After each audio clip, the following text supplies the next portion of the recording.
우리 하나님의 말씀 제가 봉독하고 우리 장원재 목사님 나오셔서 귀한 은혜의 말씀 전해주시도록 하겠습니다. 오늘 주시는 말씀은 요한복음 9장 35절부터 41절까지 말씀입니다. 요한복음 9장 35절부터 41절까지 이 말씀입니다. 예수께서 그들이 그 사람을 쫓아냈다 하는 말을 들으셨더니 그를 만나사 이르시되 내가 인자를 믿느냐? 대답하여 이르되 주여 그가 누구시오니이까? 내가 믿고자 하나이다. 예수께서 이르시되 내가 그를 보았거니와 지금 너와 말하는 자가 그이니라. 이르되 주여 내가 믿나이다 하고 절하는지라.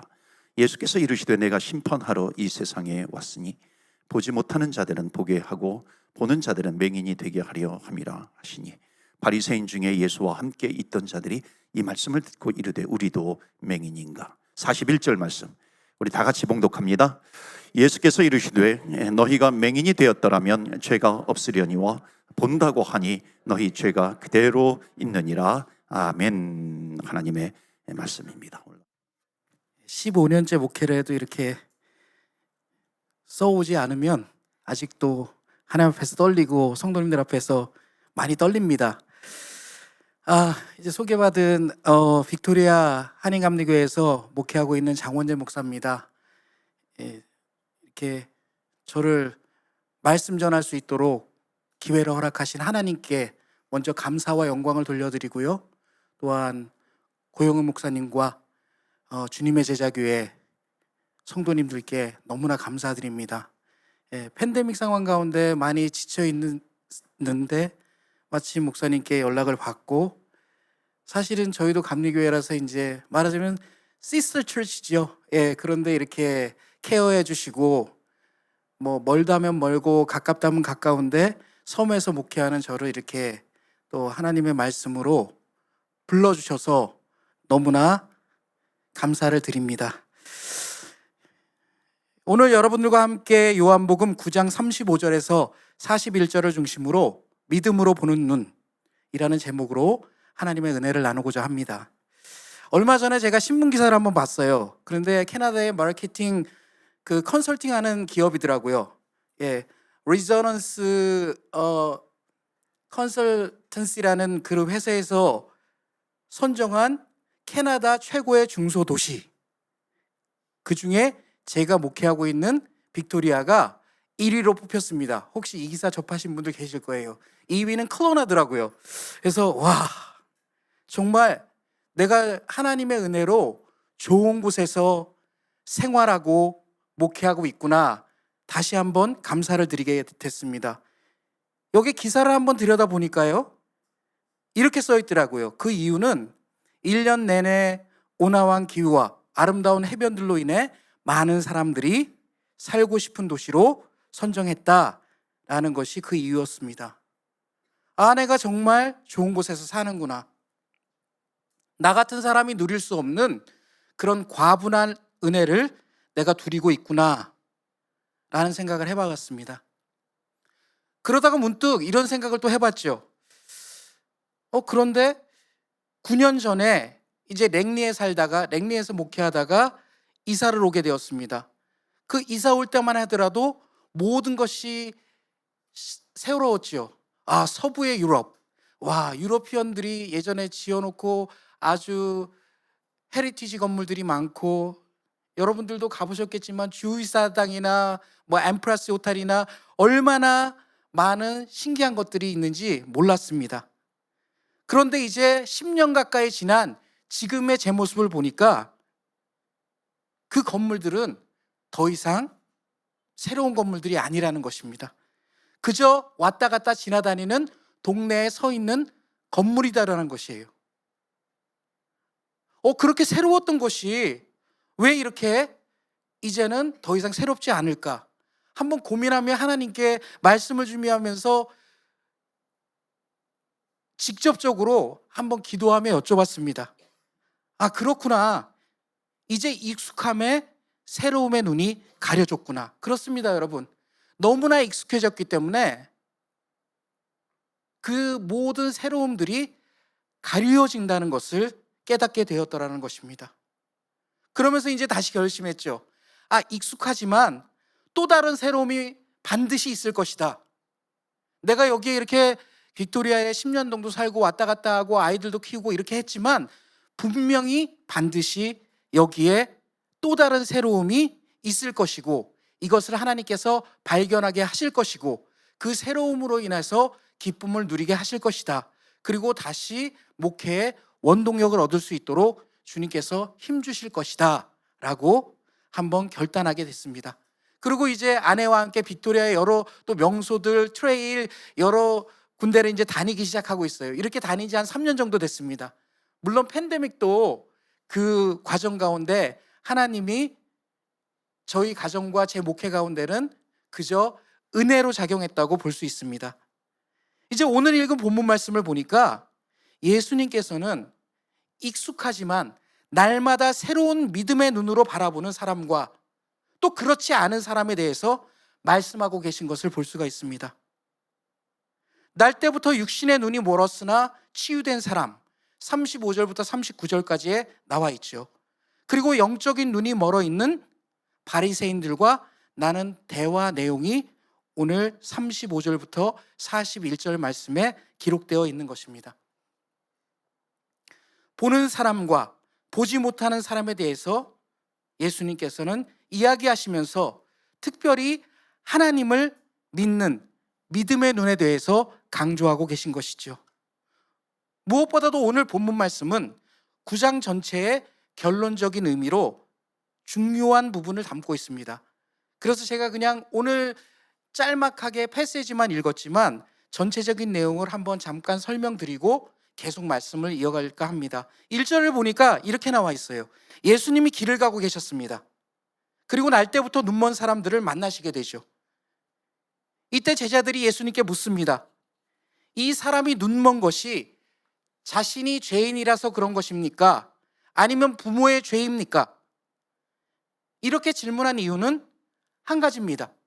이때 하나님이 주신 이스라엘의 율법의 기준과 근거로는 즉 육신의 장애를 가진 사람은 무조건 자신의 죄로 일한 것이에요. 뭐 자신의 죄든 부모의 죄든 조상의 죄든 어쨌든지 no matter what 죄로 인한 것이다 라는 그런 바이어스를 가지고 있었다는 것이죠. 왜냐하면 율법에 근거했으니까요.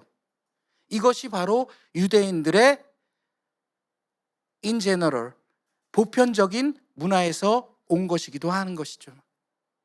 그러자 예수님은 이렇게 말씀하십니다. 한번 3절을 함께 보실까요?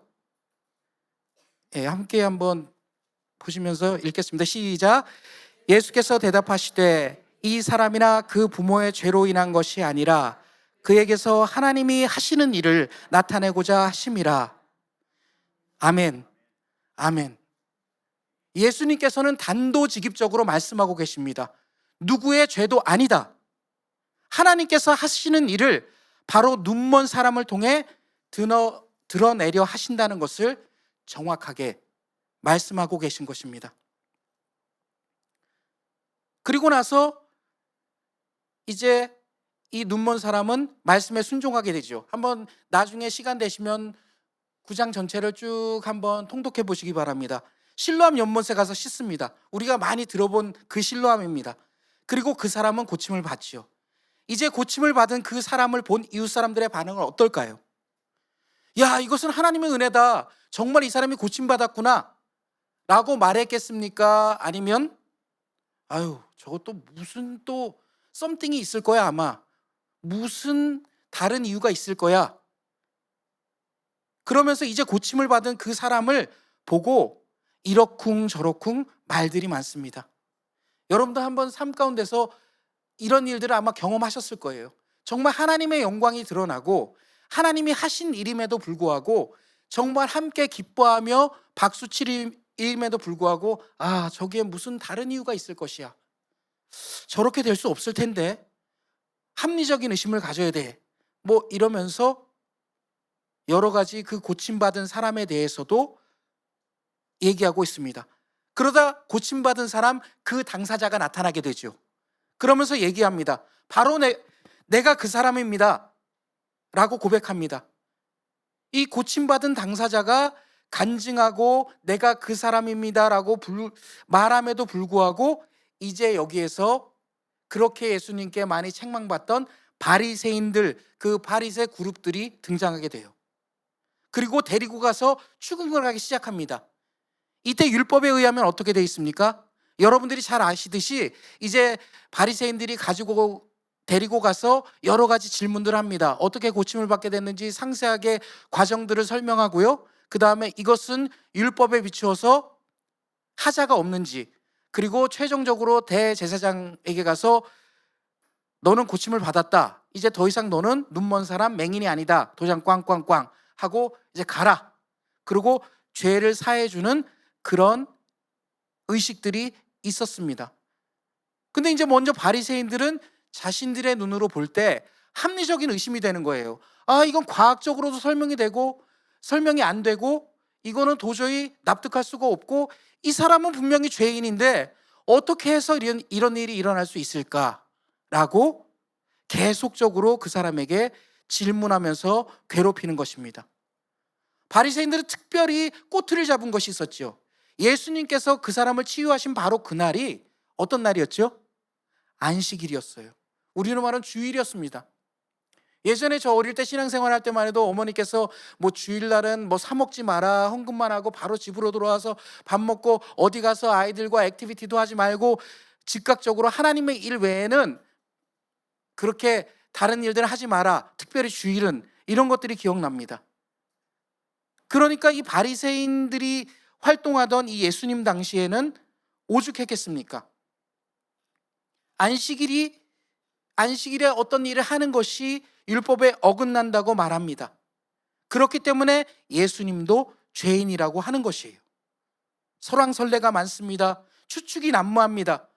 바리새인들의 태도는 자신의 지식과 경험, 이것들로부터 모든 것이 계산에 의해서 해석되어진 것입니다. 그러다 보니까 하나님의 일을 보지 못합니다. 곡해합니다. 다르게 해석합니다. 사랑하는 여러분, 하나님께서는 우리에게 이러한 상황들을 통해 하나님의 역사하심을 믿음으로 보는 것이 얼마나 중요한지에 대해서 그 중요성을 말씀해 주고 계십니다. 어떻게 말씀하고 계십니까? 첫 번째로 보겠습니다. 한번 같이 읽어볼까요? 첫 번째로, 믿음의 눈은 경험과 사실보다 하나님의 뜻을 봅니다. 아멘. 아멘. 나는 경험이 많아. 나는 합리적이야. reasonable한 사람이야. rational한 사람이야. 내가 하는 건 틀림이 없어. 내가 얼마나 합리적이게 라고 하면서 그렇게 하다 보니까 어떤 과학적인 근거, 뭐 여러 가지 그런 케이스들을 들이대면서 하나님의 뜻을 보지 못한다는 것입니다.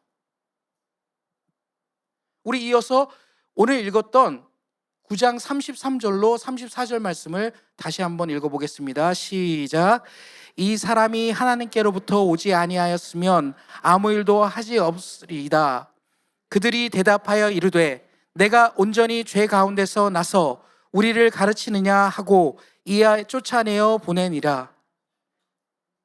아멘. 참 아멘이라고 말하기에도 부끄러운 바리새인들의 태도를 볼 수가 있습니다. 예수 그리스도의 치유를 경험한 이 사람은 나를 고쳐준 이는 확실히 하나님께로부터 오신 분이라고 고백하고 있습니다. 증거하고 있습니다. 그러나 장애가 있는 사람들은 죄인이라는 경험의 확신을 가지고 있던 바리새인들은 화를 내면서 그 공동체에서 쫓아내게 된다는 것이죠. 사랑하는 여러분, 이 당시에 지금도 마찬가지지만 어떤 같은 커뮤니티, 공동체 안에서 쫓겨난다는 것은 이 당시에는 그야말로 죽음을 의미하는 것입니다. 혼자 아이솔레이트 돼가지고 살 수가 없는 것을 의미하는 것이죠. 그럼에도 눈멀었던 사람은 육신의 눈이 고침받은 것뿐만 아니라 영적인 눈도 뜨게 되었습니다. 일석이조죠. 눈 뜬 것뿐만이 아니고 하나님의 아들 예수 그리스도를 그야말로 메시아로 영접하고 받아들이고 그분을 믿음의 눈으로 보게 되었다는 그 사실입니다. 할렐루야. 이런 놀라운 일들이 그 사람 가운데 있었다는 것이에요. 그 전까지는 소외되고 억압받고 장애인이라고 차별받고 이랬던 사람이 예수님을 만나니까 새로운 희망이 생기다라는 것입니다. 여러분 생각해 보세요. 그 전까지 장애인이고 계속 핍박받고 이랬던 사람이 이런 일이 있으리라고 상상이나 했겠습니까? 여러분 오늘날의 우리의 삶도 이것과는 조금 다르지만 그렇지 않습니까? 이 팬데믹이라는 상황, COVID-19이라는 상황이 있을 줄 누가 알았겠습니까? 이렇게 불편하고 어렵고 힘들고 다 아이솔레이트를 경험하는 이런 일들을 우리가 상상이나 해봤겠습니까?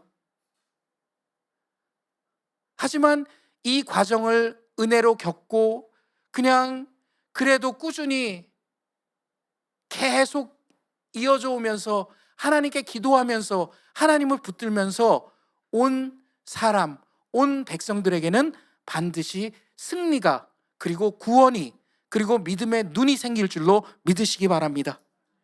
이런 일들이 있어진다는 것이에요. 하나님의 뜻을 보고 경험하게 된 것이죠. 이 사람은 그래서 이전과 전혀 다른 삶을 살게 됐다는 것이에요. 이전의 육신의 것들로부터 새롭게 되었습니다. 하나님의 하시는 일이 이제 바로 이 사람을 중심으로 돌아간다는 것이에요. 이 사람이 주인공이 된 것입니다. 여러분 놀랍지 않으십니까? 이 바이블, 정말 성경이란 책이 엄청나게 우리에겐 대단한 책인데 이런 엄청난 책에 이 사람이 기록된 것이에요. 하나의 에피소드로. 와, 정말 저는 이 말씀을 준비하면서도 야, 나도 이런 사람이 되고 싶다. 나도 하나님께 이런 사람으로 각인되고 싶다라는 기도를 드렸습니다. 여러분도 부디 이렇게 하나님을 경험하고 믿음의 눈으로 보면서 성경의 이 인물처럼 함께 하나님을 경험하시는 귀한 하나님의 백성이 되시기를 간절히 바랍니다. 계속 말씀을 이어가겠습니다. 하지만 바리새인들은 다시 한번 얘기하지만 율법이라는 경험에 얽매여서 하나님의 일을 보지 못했습니다. 여전히 사실의 눈을 가지고 판단합니다. 정죄합니다. 여러분 그럼 도대체 왜 그럴까요? 우리 인간이란 이 본성이 왜 그럴까요? 여러분 왜 그렇죠? 저는 그 대답을 성경의 창세기에서 찾을 수 있었습니다. 우리 창세기 3장 5절로 6절 상반전 말씀을 또 한번 다시 한번 우리 말씀을 생각하면서 읽어보겠습니다. 여러분들이 너무 잘 아시는 말씀이에요. 시작. 너희가 그것을 먹는 날에는 너희 눈이 밝아져 하나님과 같이 되어 선악을 알 줄 하나님이 아심이니라. 여자가 그 나무를 본즉 먹음직도 하고 보암직도 하고 지혜롭게 할 만큼 탐스럽기도 한 나무인지라. 여러분 여기에 해답이 있는 것을 우리는 볼 수가 있습니다. 하나님이 허락하시지 않은 일을 의무적으로 했다는 것이에요. 여러분 뭐 여기에 성경에 여자가 그것을 보암직도 하고 따먹어서 뭐 아담에게 줬기 때문에 그렇게 되고 뭐 여자가 원인이고 이런 말을 하는 것이 아닙니다. 그것은 중요하지 않습니다. 인류가 공동 정범이라는 것이에요. 아담이든 하와든 누구든지 간에 뱀이든 뭐 주변에 누구든지 간에 모두가 그 일을 함께 도모했다는 것이에요. 하나님이 원하시지 않는 일을 했다는 것입니다. 그리고 나서 어떻게 됐습니까? 놀라운 사실은 선과 악을 구별하는 사실의 눈으로 모든 것을 보게 되었다는 것입니다. 성경은 그 얘기를 해주고 있어요. 여러분 이 말씀을 제가 읽고 묵상하면서 깜짝 놀랐습니다. 야, 내가 그래서 이 성경에 근거해 보니까 누굴 보면서 정죄하고 판단했던 이유가 바로 여기에 있었구나 라는 것을 알게 되었다는 것이에요.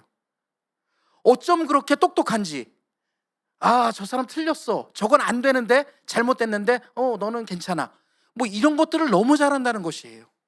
그리고 너무나 정확하게 판단하고 그것들을 내가 규정짓는다는 것입니다. 마치 하나님이 하실 일들을 내가 대행하는 것처럼. 또한 더 그렇죠. 저는 목사라는 이유만으로 저건 하나님이 원하시지 않는 일이야, 나는 반드시 그렇다고 믿어. 그런데 시간이 지나 보면 그것은 하나님이 원하시는 것이 아닌 게 아니라 제가 원하지 않고 제가 바라지 않는 일을 누군가 했기 때문에 그것을 하나님의 이름을 빙자해서 그렇게 했더라는 것입니다.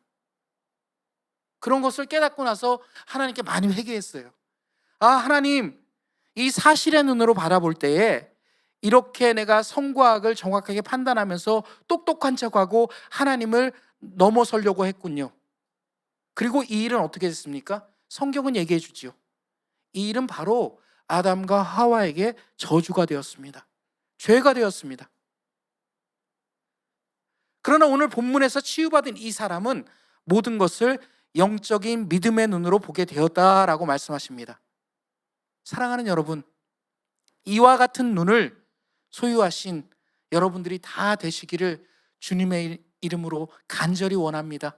하나님이 바라시는 것이 바로 이 믿음의 눈인 것이죠.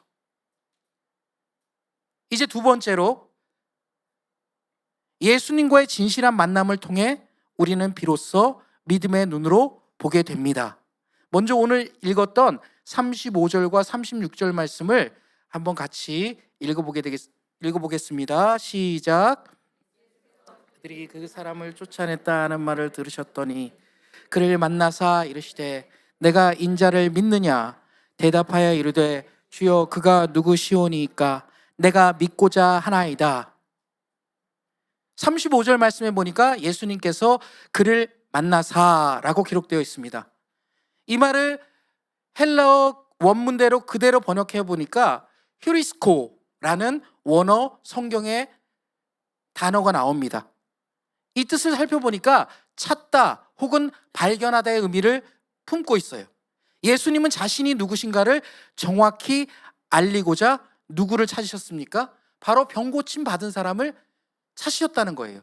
자신을 더 정확하게 알려주시고자 우리가 물론 예수님을 찾기도 하지만 예수님께서 먼저 찾아주셨다라는 것입니다.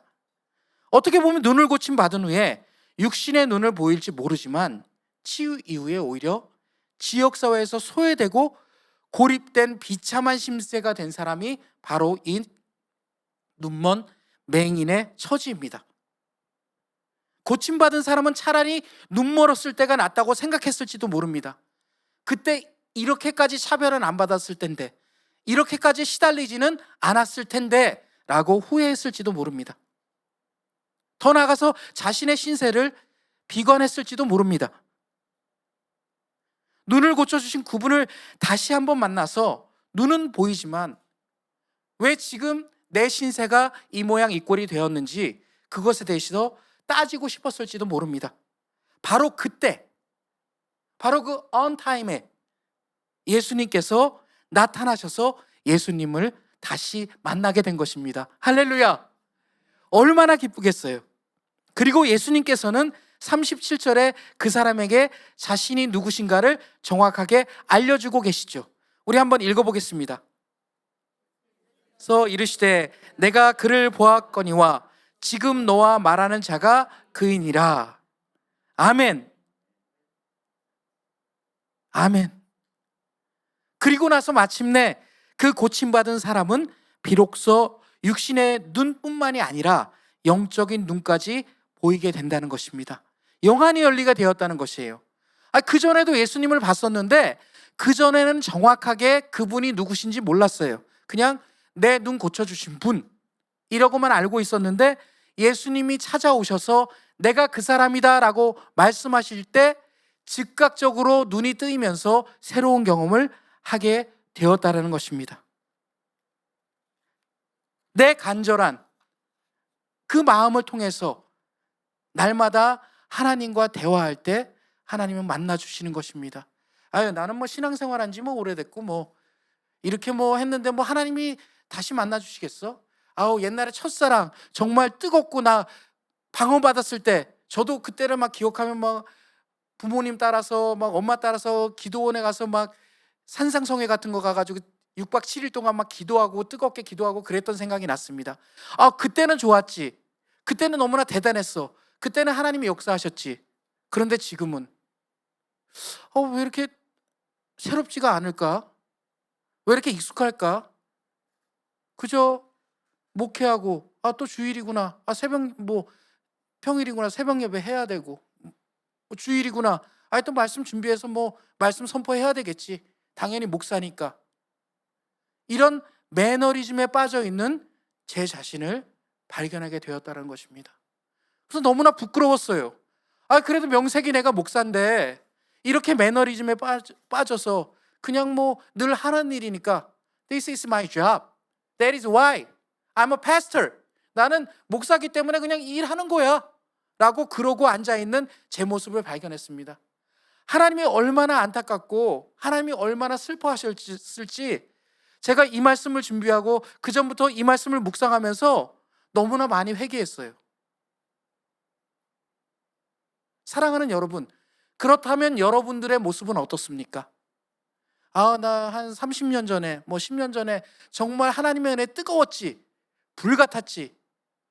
그럼 지금은? 여러분, 가장 중요한 것이 무엇입니까? Here and now. 지금 여기 내 모습이 어떤지, 하나님 앞에 선 내 모습이 어떤지에 대해서 다시 한번 점검하고 자세하게 들여다보시는 여러분의 귀한 신앙생활, 하나님과의 동행이 되시기를 간절히 바랍니다.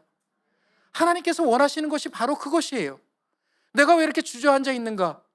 저에게 하는 소리도 됩니다. 왜 이렇게 주저앉아 있는가? 왜 이렇게 핑계가 많은가? 목회가 이래서 안 되고, 섬이기 때문에, 한인이 많지 않기 때문에, 팬데믹이기 때문에, 코비드-19이기 때문에, 뭐 때문에 하나님의 일을 할 수가 없고. 하나님 이해하시죠? 핑계만 10,000 reasons가 있어요. 만개, 천개 너무나 많습니다. 근데 하나님이 원하시는 것은 그게 아니었다는 것입니다.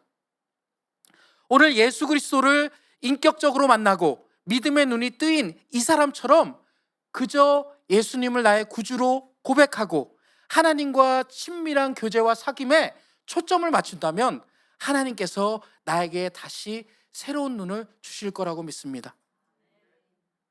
내가 그렇게 익숙해져 있던 빅토리아, 내가 그저 왔다 갔다 하는 로이드에서 놀스로드까지, 한남까지 다니는 그 길에도 새로움이 있다는 것을, 내가 익숙한 곳에 다시 한번 하나님이 새로움을 부어주시겠다는 그 약속의 말씀을 주시겠다는 것입니다. 현실로 보여지는 것뿐만이 아니라 이제 내 삶 가운데 인격적으로 하나님께서 다시 한번 만나주신다는 것이에요.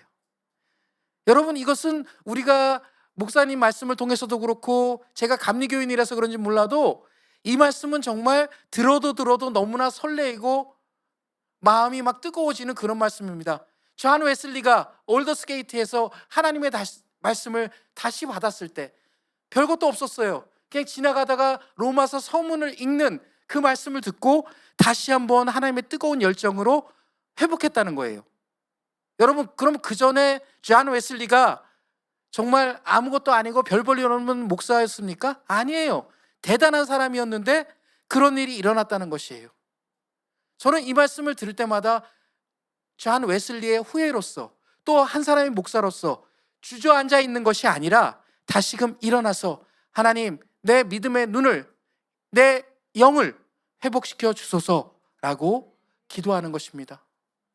이 말씀은 들어도 제가 태어나서부터 지금까지 한 50년 이상 들은 말씀이에요. 아기 때부터 잘 기억은 안 나지만 들은 말씀인데 들을 때마다 너무나 마음이 뜨겁습니다. 그렇죠, 목사님? 예, 목사님도 같은 심정이실 거라고 믿습니다. 저는 항상 이 말씀을 들을 때마다 다시 한번 매년 존 웨슬리 회심 주간에 다시 고백하고 이렇게 하지만 다시 사그러지는 제 마음을 볼 수 있었다는 것입니다. 사랑하는 여러분, 그렇기 때문에 하나님과 더욱 친밀한 교제를 통해서 나의 삶의 전적인 변화를 이루어내야 한다는 것입니다. 이 교제는 어떤 교제입니까? 제가 아무리 고민을 하고 생각해 봤어요. 그러면서 또 성경을 찾기 시작했습니다. 그러면서 한 군데를 발견했어요. 여러분들도 잘 아시는 말씀입니다. 다음 말씀을 한번 볼까요? 같이 보겠습니다. 요한일서 1장 3절 말씀 시작. 우리가 보고 들은 바를 너희에게도 전함은 너희로 우리와 사귐이 있게 하려 함이니 우리의 사귐은 아버지와 그의 아들 예수 그리스도와 더불어 누림이라. 아멘. 누림이라. 사랑하는 여러분, 너무나 좋은 것입니다.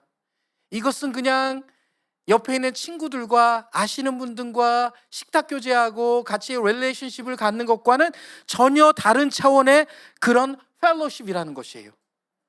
여러분, 그것을 어디를 통해서 우리가 얻습니까?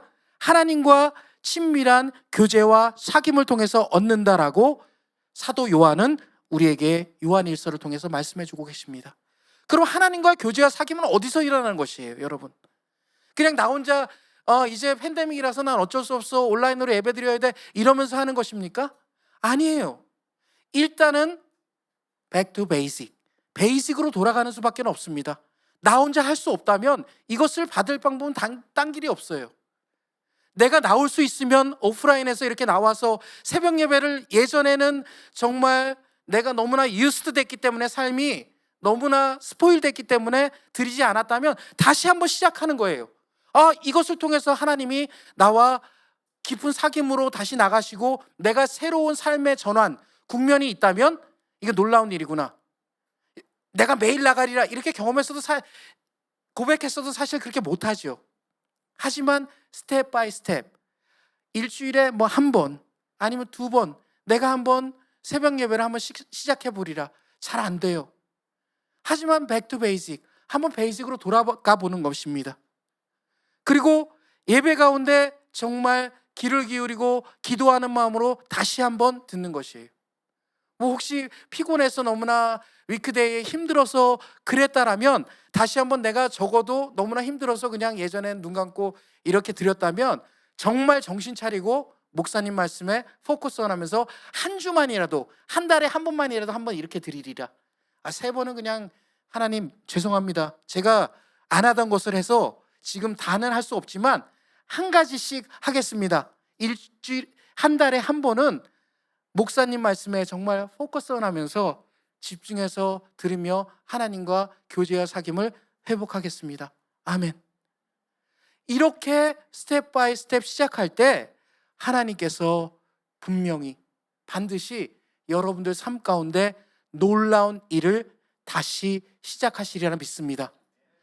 그건 누구도 예외가 아니죠. No exceptional. 누구도 예외는 아니고 누구도 그것을 막을 수가 없습니다. 내 삶 가운데 하나님 말씀에 타협이 없다면, 내가 하나님 말씀에 순종하고 나간다면 그 일은 반드시 이루어질 거라고 믿습니다.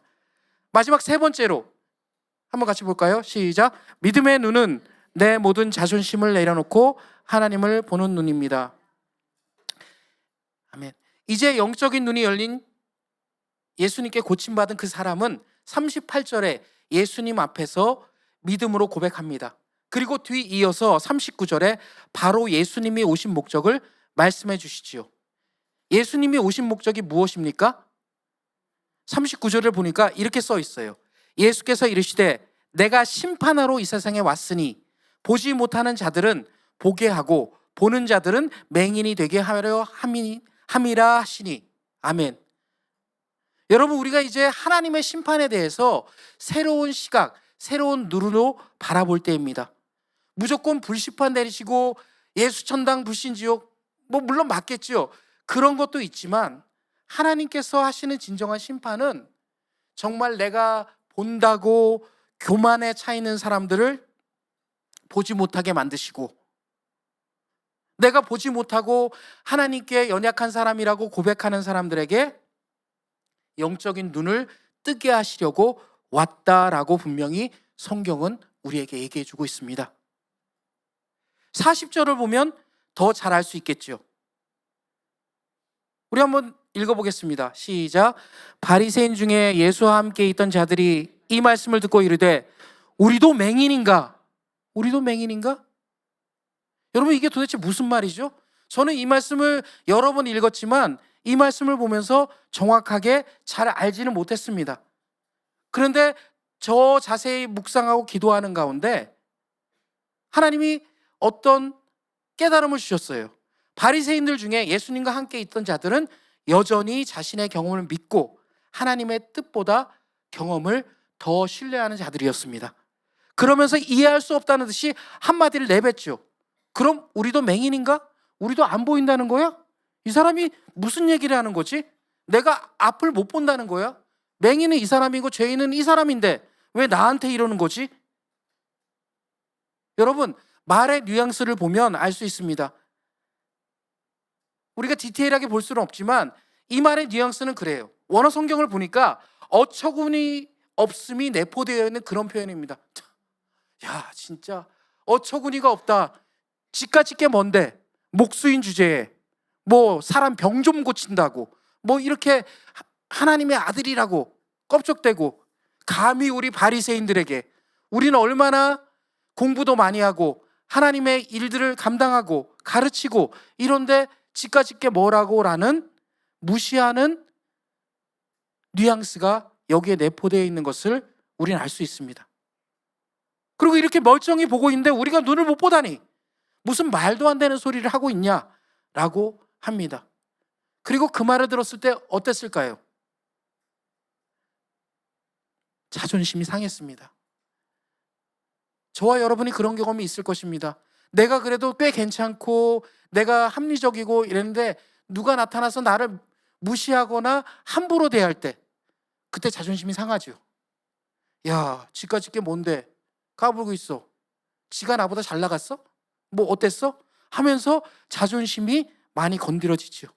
성경의 수많은 증언들을 통해 우리가 알 수 있는 사실은 바리새인 그룹은 언제나 교만과 자기 의에 빠져서 스스로 눈이 멀어 보지 못하게 된 사람들이다 라고 예수님은 말씀하고 계십니다.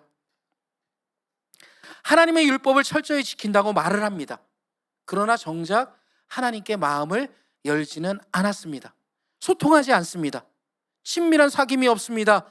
자신의 아집과 교만, 자존심으로 인해서 스스로 폐쇄되고 고립되고 머물러 있는 한 예수님의 말씀에 의하면 그 사람은 죄인이다 라고 말씀하시는 것입니다.